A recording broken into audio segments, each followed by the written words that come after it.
హరే కృష్ణ.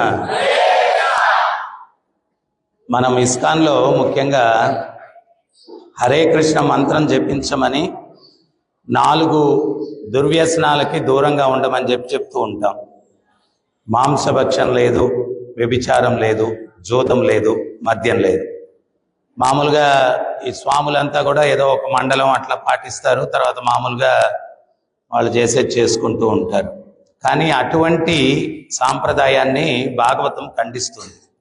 భాగవతం ఏం చెప్తుంది అంటే కుంజర శౌచం అంటుంది. ఏనుగు నీళ్లలోకి వెళ్ళి గంటల తరబడి స్నానం చేస్తుంది, బయటకు వచ్చి ఏం చేస్తుంది, చెత్త ఎత్తి మళ్ళీ నెత్తిన వేసుకుంటుంది. సో అటువంటి స్నానం వల్ల ఉపయోగం లేదు అని చెప్పి భాగవతం చెప్తుంది అన్నమాట. ఎందుకు ఈ నియమాలు పాటించాలా? మనము ఇళ్లలో ఒక స్టిక్కరు చాలామంది హైందవులు అంటించుకుంటూ ఉంటారు. ఏంటి ఆ స్టిక్కర్ అంటే ధర్మో రక్షతి రక్షత. వాళ్ళు ఏమనుకుంటారంటే ఇంటికి డోర్ మీదో లేకపోతే కబోర్డు మీదో అది అంటించేసుకుంటే వీళ్ళు ధర్మాన్ని కాపాడేసిన వాళ్ళు అనుకుంటారు. కానీ ధర్మానికి 4 పాదాలు ఉన్నాయి. మాంసభాష్యం అన్నటువంటిది అహింస అన్న పాదాన్ని పడగొడుతుంది. వ్యభిచారం అన్నటువంటిది పవిత్రత అన్న పాదాన్ని పడగొడుతుంది.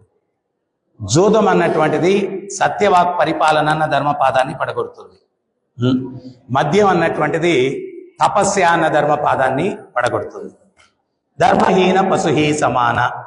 ధర్మాన్ని పాటించకపోతే పశువుతో సమానం అని చెప్పి శాస్త్రాలు చెప్తూ ఉన్నాయి. ఎందువల్ల అంటే ఈ వ్యసనాలకి బానిసలైన వ్యక్తుల్లో పశు ప్రవృత్తులు వస్తాయి. పశు ప్రవృత్తులు నిన్నటికి నిన్న చూసాం. ఈ యొక్క న్యూ ఇయర్ సెలబ్రేషన్ అని అన్నదమ్ములు ఇద్దరు మద్యాన్ని సేవించి జీపుని సముద్రంలోకి తీసుకొని వెళ్ళిపోయారు. చనిపోయాడు ఒక ఆయన. సో ఇటువంటివన్నీ కూడా జరుగుతాయి. వాటిని నుంచి నివారించడం కోసం శాస్త్రాల్లో వీటికి దూరంగా ఉండండి అని చెప్తున్నారు. మనం ఏమనుకుంటామంటే ఈ శాస్త్రాలు సాధువులు ఇవి చేయరు కాబట్టి మనం చేస్తున్నాం కాబట్టి అసూయతోటి వద్దంటున్నారు. అసూయతో కాదు, మీకు జరగబోయే అనర్థాలను ఆపాలా అనే ఉద్దేశంతో శాస్త్రాలు ముందు చూపుతో చెప్తున్నాయి. ఇప్పుడు ఫర్ ఎగ్జాంపుల్ మీకు ఎక్కడన్నా రహదారిలో పోతూ ఉంటే ఒక బోర్డు పెట్టి ఉంటారు, అక్కడ ముందు గొయ్యి ఉంది, టేక్ డైవర్షన్ అని చెప్పి. అది ఎందుకు మనం నేరుగా వెళ్ళిపోయి గోతులో పడిపోతాం అని చెప్పి, అరే ఏదో నా మీద అసూయతో పెట్టాడు, బ్రహ్మాండంగా డ్రైవింగ్ చేసుకొని వెళ్తా ఉంటే ఆ బోర్డును మనం ఎందుకు లెక్క చేయాలా అని చెప్పి వెళ్ళిపోయాం అనుకోండి, ఏమవుతుంది, గోతులో పడిపోతాం. అసలు ఈ నియమాలు ఎందుకు పాటించాలా? ఒకసారి పరీక్షిత్ మహారాజు ఆయన దేశ సంచారం చేస్తూ పోతూ ఉంటే ఆయన ఆశ్చర్యంగా చూశారు. ఒక వ్యక్తి రాజులాగా అలంకరించుకొని ఒక ఎద్దును ఒక ఆవును అతి భయంకరంగా హింసిస్తున్నాడు.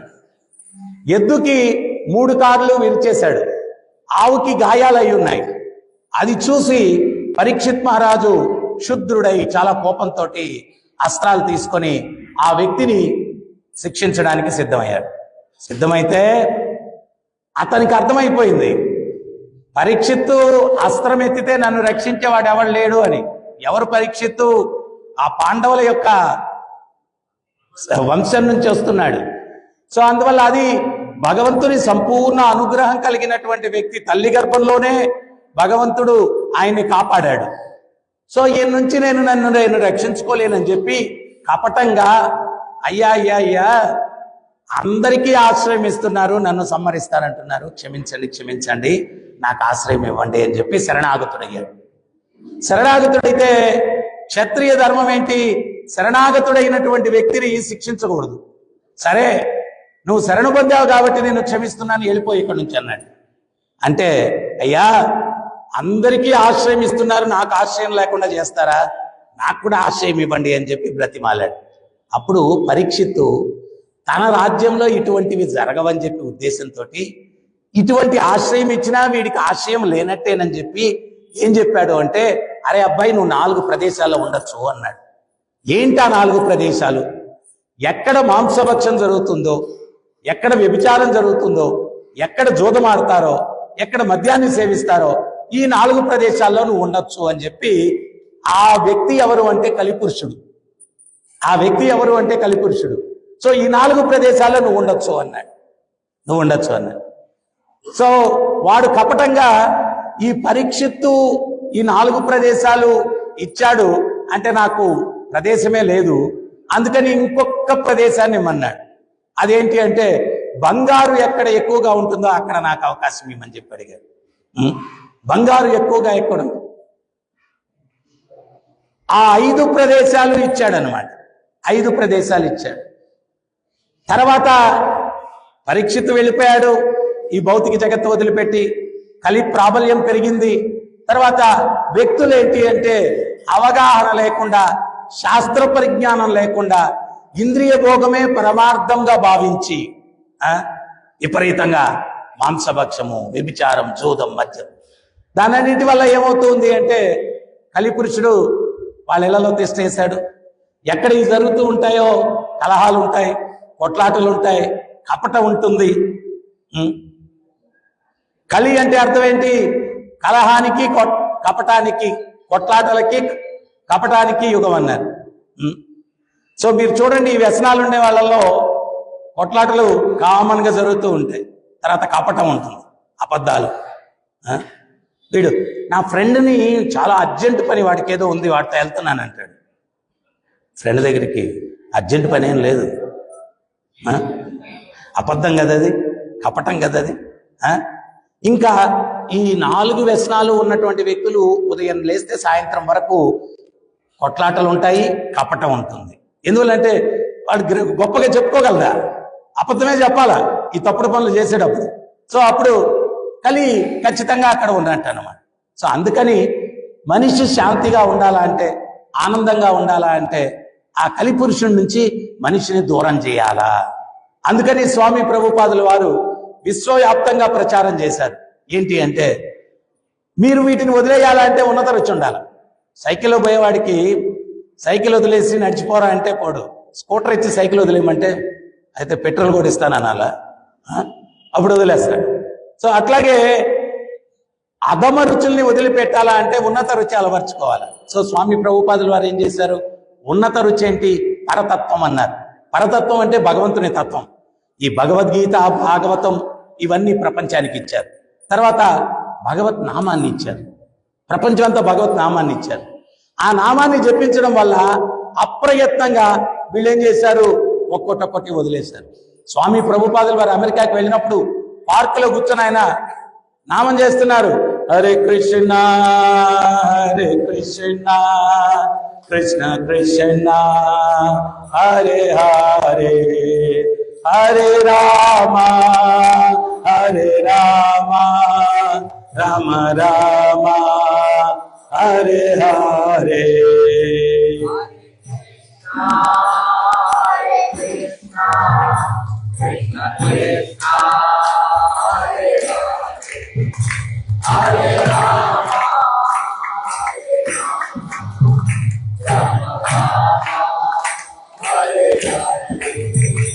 Hare Krishna, Hare Krishna, Krishna Krishna, Hare Hare, Hare Rama, Hare Rama, Rama Rama, Hare Hare.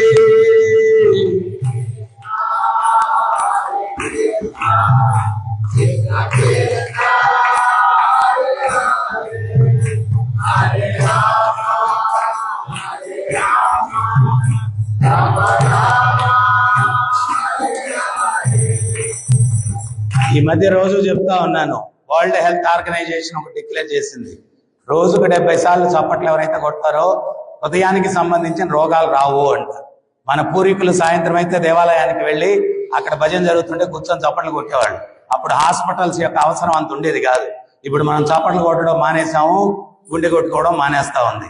అందుకని మీరు రోజు ఈ మంత్రం ఒక్కసారి నేర్చుకొని రోజు మీ ఇంట్లో మినిమం ఒక 70 సార్లు అన్నా హరే కృష్ణ కృష్ణ కృష్ణ హరే హరే హరే రామ రామ రామ హరే హరే.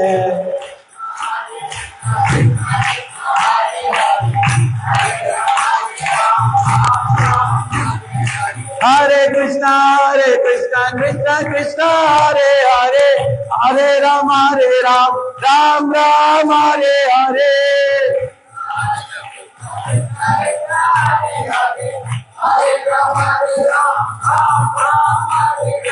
హరే కృష్ణ కృష్ణ కృష్ణ హరే హరే హరే రామ రామ రామ హరే హరే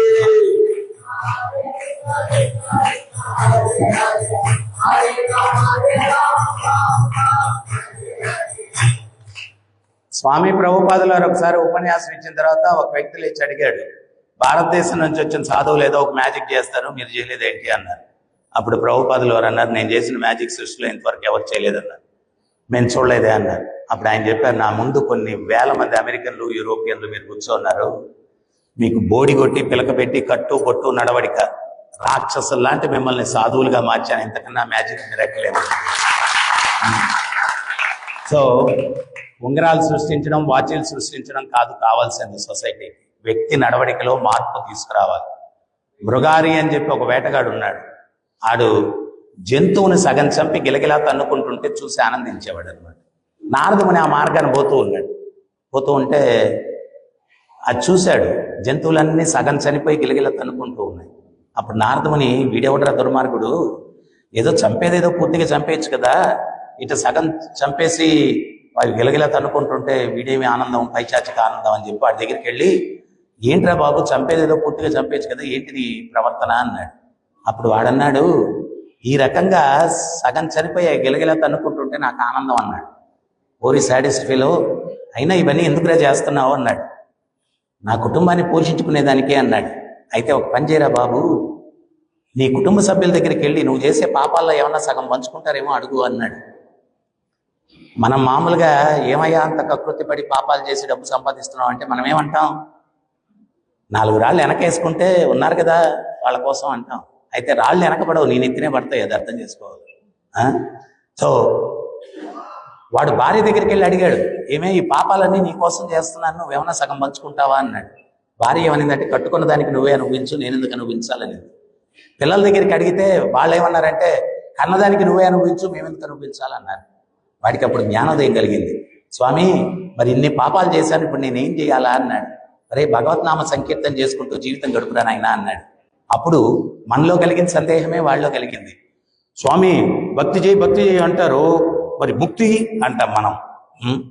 అప్పుడు నారదముని అన్నాడు, వాడు అట్లాగే అడిగాడు.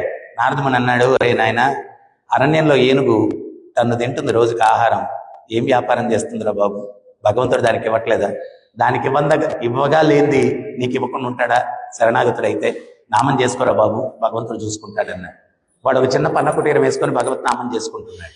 చుట్టుపక్కల గ్రామాల వాళ్ళందరికీ తెలిసిందంట, అంత కఠినాత్ముడైనటువంటి మృగారి సాధువుగా మారిపోయాడంట, చూస్తాం రండి అని చెప్పి అందరూ బయలుదేరి వచ్చారు. అయితే ఇంతకుముందు సాంప్రదాయం ఏంటి అంటే, సాధువుని కలవడానికి వెళ్ళినప్పుడు ఏదో పండో ధాన్యమో ఏదో ఒకటి తీసుకెళ్ళి ఇవ్వాలన్నమాట. సో వాళ్ళందరూ ఆ తెచ్చిన కానుకలు ఈయన తినడం కాకుండా నిత్యాన్నదాన కార్యక్రమం మొదలు పెట్టాడంట అక్కడ మృగారి. అంత సామర్థ్యం వచ్చిందనమాట. సో తర్వాత ఒకసారి నారదముని పర్వతముని ఆ మార్గాన్ని వెళ్తూ, నాకు శిష్యుడు ఉన్నాడు ఇక్కడ, వాడిని చూపిస్తాను రండి అని పర్వతముని తీసుకొని వచ్చాడు. నారదముని తీసుకొని వస్తే వీడి దగ్గరికి వచ్చేసరికి వీడు నారదముని చూడగానే 10 అడుగులు వెనక్కేశాడు. పర్వతముని అనుకున్నాడు, గురువుని చూస్తే నమస్కరించాలా అనేటువంటి సంస్కారం కూడా లేనటువంటి వ్యక్తిని చూపించడానికి వచ్చాడా నారదముని అనుకునే లోపలే ఆడు 10 అడుగులు వెనక్కి వేసి ఏం చేశాడంటే, తన మీద ఉన్నటువంటి కండువా తీసి నేల మీద ఉన్నటువంటి క్రిమికీటకాదులను పక్కకి జరిపి అప్పుడు సాష్టాంగ నమస్కారం చేశాడు. దమాలను పడిపోతాయి, అన్ని చనిపోతాయని చెప్పి, ఒకప్పుడు జంతువును సగం చంపి గిలగిలా తన్నుకుంటూ ఉంటే చూసి ఆనందించే వ్యక్తి ఆధ్యాత్మిక చింతనలోకి వచ్చిన తర్వాత అతనిలో కలిగిన పరివర్తన అది. ఊహించుకోండి, సమాజంలో వ్యక్తులు అందరూ కూడా ఈ రకంగా మారిపోయారనుకోండి, అప్పుడు ఇదే వైకుంఠం, అవునా కదా? ఇదే వైకుంఠం. సో అందువల్ల ఆధ్యాత్మిక చింతన వ్యక్తుల్లో ఇటువంటి పరివర్తన తీసుకొని వస్తుంది. అయితే ధర్మంలో మొట్టమొదటిది ఏంటి అంటే అహింస. భీష్మ పితామహుడు మహాభారతంలో చెప్తాడు, ఏనుగు పాదం గుర్తు, దాంట్లో అరణ్యంలో ఉన్న ఏ జంతువు పాదం గుర్తన్నా ఇమిడిపోతుంది, ఎందుకంటే ఏనుగు పాద గుర్తు పెద్దది. అట్లాగే అహింస అన్న ధర్మపాదంలో అన్ని నియమాలు అప్రయత్నంగా ఉంటాయి, అహింస. కానీ మనం ఈరోజు గురుగారు తాగకపోయినా పర్లేదు కానీ, లేకపోతే ఇంకోటి తినడం మాత్రం ఈ ఆదివారం వచ్చే ఆదివారం ప్లానింగ్ ఉంటుంది, ఒక్క తినాలా, పిల్లి తినాలా, ఎలుక తినాలా అని. సో కానీ మీకు ఒక విషయం చెప్తాను. నేను హైదరాబాద్లో ఒకసారి ఉపన్యాసం ఇస్తుంటే ఒక వ్యక్తి చెప్పాడు, గురుగారు మనం వాటిని కానీ తినకపోతే కోళ్ళు, గొర్రెలు, మేకలు మనకు స్థలం ఉండదండి, పూర్తిగా ఆవహించేస్తే చూడండి ఎట్ట పుట్టుకొచ్చేస్తున్నాయి అవి అన్నాడు. ఒరి నాయన, మీ బుర్ర అట్ట చచ్చిందిరా, అందుకనే ఇట్లా చేస్తున్నారు మీరు. అసలు విషయం మీకు తెలుసా? శాస్త్రాలు ఏం చెప్తాయంటే, ఏదన్నా జంతువుని చంపితే దాని మీద ఎన్ని వెంట్రుకలు ఉన్నాయో అన్నిసార్లు చంపినోడు జన్మెత్తాలా. ఓన్లీ కోళ్ళు, మేకలు, గొర్రెలే సంఖ్య పెరుగుతూ ఉందంటే, మనిషిగా ఉండి వాడు ఎన్నిసార్లు దాన్ని తిన్నాడో, ఎన్ని రోమాలు దాని మీద ఉన్నాయో, వీడు మనిషిగా చచ్చిన తర్వాత కోడి, మేక, గొర్రెగా పుట్టడం వల్ల వాటి సంఖ్య పెరుగుతుంది. పులుల్ని రెగ్యులర్ గా నువ్వు చంపట్లేదు, ఏనుగుల్ని చంపట్లేదు, మరి వాటి సంఖ్య ఎందుకు పెరగట్లేదు?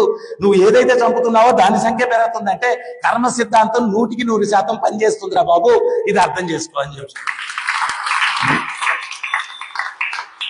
మీరు చూడండి, వారం అయితే కొన్ని వేలు లక్షలు చంపేస్తున్నాం వాటిని, కానీ పుట్టుకొచ్చేస్తున్నాయి. కారణం ఏంటి అంటే, ఈ మనిషి వాటిని తిని తిని తిని వాడి జీవితంలో ఎన్ని చంపాడో అన్ని ఇంటూ వాటి మీద రోమాలు లెక్కేసుకుంటే వీడు మళ్ళా పుడతా ఉన్నాడు. ఇంత మంచి మనుష్య జన్మ భగవంతుడు ఇస్తే జిక్వా చాపల్యం తట్టుకోలేక ఆ కుక్కకో మెమెమోల్ని తినేసి మళ్ళా వాటిలాగా పుట్టడం ఏమన్నా తెలియని విషయం అంటే? మీరు ఎవరన్నా ఉంటే ఆలోచించుకోండి. రేపు వచ్చే ఆదివారం వాటి ఆలోచన వస్తే,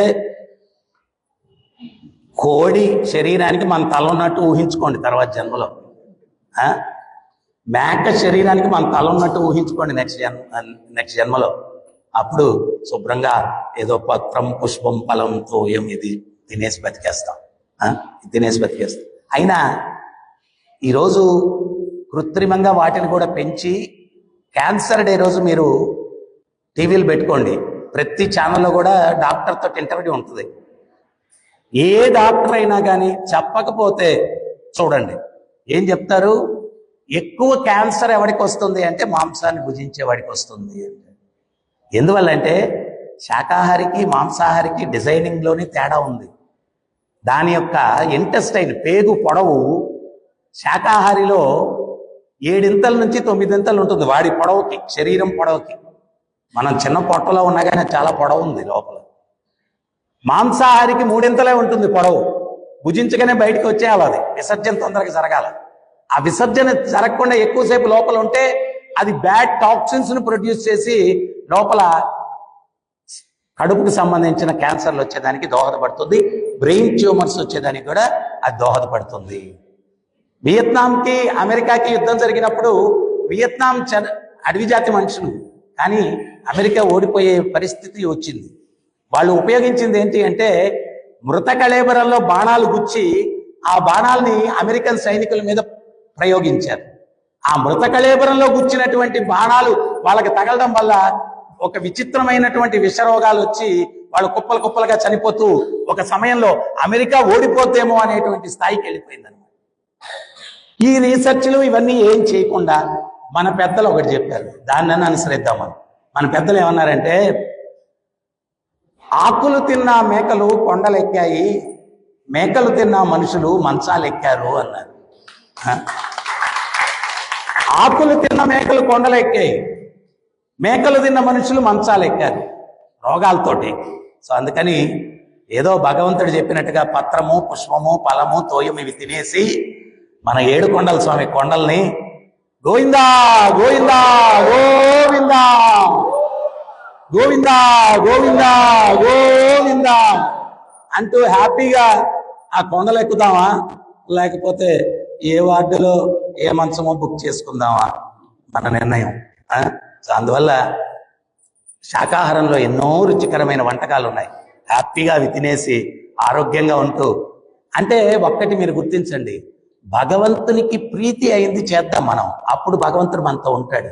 పాండవులతో ఎందుకున్నాడు భగవంతుడు? పాండవులు ఆయనకి ప్రియమైనవి చేశారు, అందుకని ఉన్నారు. ప్రహ్లాదుడితో ఎందుకున్నాడు భగవంతుడు? ప్రహ్లాదుడు భగవంతునికి ప్రియమైనది చేశాడు. రావణాసురుడు ఏం చేశాడు? ఇప్పుడు మనం చేసేటివి చేశాడు. హిరణ్యకశిపుడు ఏం చేశాడు? మనం చేసేటివి చేశాడు.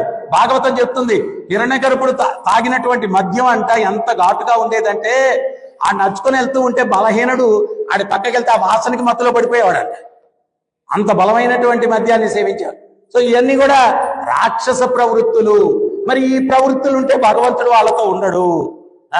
మరి భగవంతుడు లేకపోతే వీడి జీవితం ఎట్టయింది, వీడి జీవితం ఎట్టయింది, ఈ రాక్షసుల జీవితాలు ఎట్టయ్యాయి, అట్ట మన జీవితాలు ఉంటాయి. లేదు, సుఖంగా శాంతిగా ఆనందంగా జీవితం గడపాలా. మంటల్లో వేసినా ప్రశాంతంగా ఉన్నాడు ప్రహ్లాదుడు, కొండల మీద నుంచి దొలించినా ప్రశాంతంగా ఉన్నాడు, పాములతో గర్పించినా ప్రశాంతంగా ఉన్నాడు.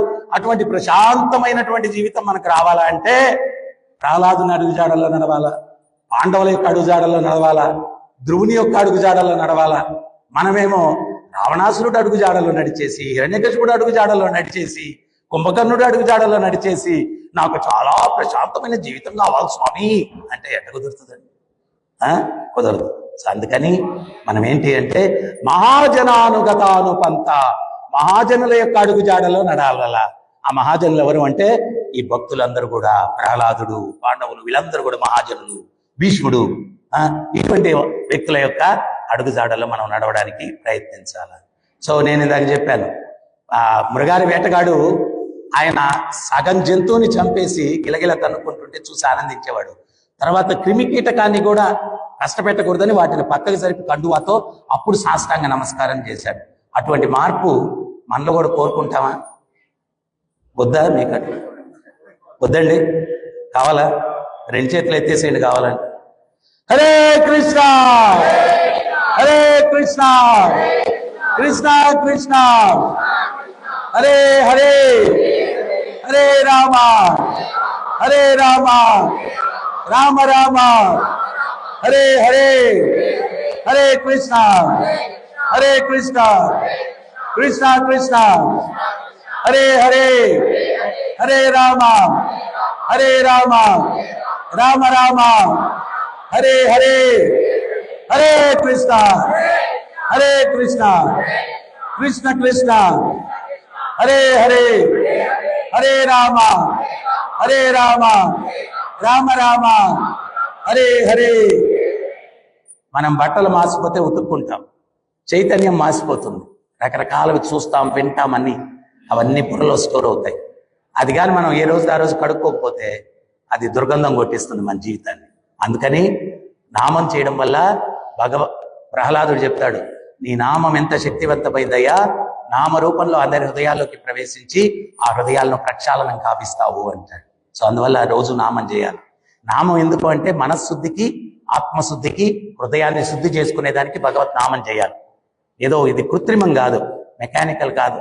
ఒకసారి చలికాలంలో ఋషికేశ్లో గంగలో స్నానం చేయడానికి ఒకటి వెళ్ళాడంట. ఐస్ కరిగా వస్తూ ఉంటుంది గంగ. ఆడు చేయి పెడితే ఏళ్ళు నీలుక్కుపోయాయంట. ఈ చలికి ఎక్కడ స్నానం చేస్తామని వాడు ఆలోచించాడు. ఒంటి మీద టవల్ ఉండిందంట. ఆ టవల్ తీసి నీళ్ళలో వేసి పిండేసి టవల్ స్నానం నేను స్నానం, టవల్ స్నానం నేను స్నానం 3 సార్లు అనుకొని వచ్చాడంట. వస్తే వాడికి ఇంకొకటి ఎదురొచ్చాడు. అరే చలికి స్నానం చేసావు అన్నాడు. మరి ఎక్కడ చేస్తాం చలికి స్నానం, చస్తాం అన్నాడంట. మరి ఏంటి చేసావు అన్నాడంట.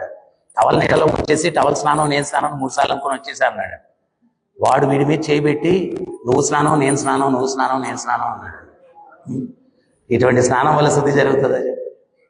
సో అందువల్ల మనం తేనె సీసా బయట ఎంత నాకినా రుచి తెలియదు, చేతిలో వేసుకొని నాలుగు మీద వేసుకున్నప్పుడే రుచి తెలుస్తుంది. మీరు నామం చేసినప్పుడే ఆ రుచి తెలుస్తుంది. ఆ రుచి ఎప్పుడైతే మరుగుతారో, తెలుసుకుంటారో, అప్పుడు ఈ యొక్క మృగారిలాగా మీలో ఉన్న బలహీనతలన్నిటినీ వదిలేసి ఒక పవిత్రమైన జీవిత విధాన్ని అలవర్చుకొని మీరు ఉన్నంత వరకు హ్యాపీగా ఉంటూ జీవితాంతంలో మళ్ళా ఈ కుళ్ళు ప్రపంచానికి కోడికి మీద మంతాల, మేక మీద మంతాల ఎత్తకుండా హ్యాపీగా భగవంతుడి దగ్గరికి వెళ్ళిపోయేదానికి అవకాశం ఉంటుంది. సో మీరే నిర్ణయించుకోండి, కోడి దాని మీద అదే లేకపోతే విష్ణుదూతల్లాగా వైకుంఠంలో భగవంతునితో వెళ్ళిపోవడమా? మన చేతిలో ఉంది నిర్ణయం. హరే కృష్ణ. ప్రతినిత్యం జపించండి, ఆనందించండి, తరించండి. హరే కృష్ణ.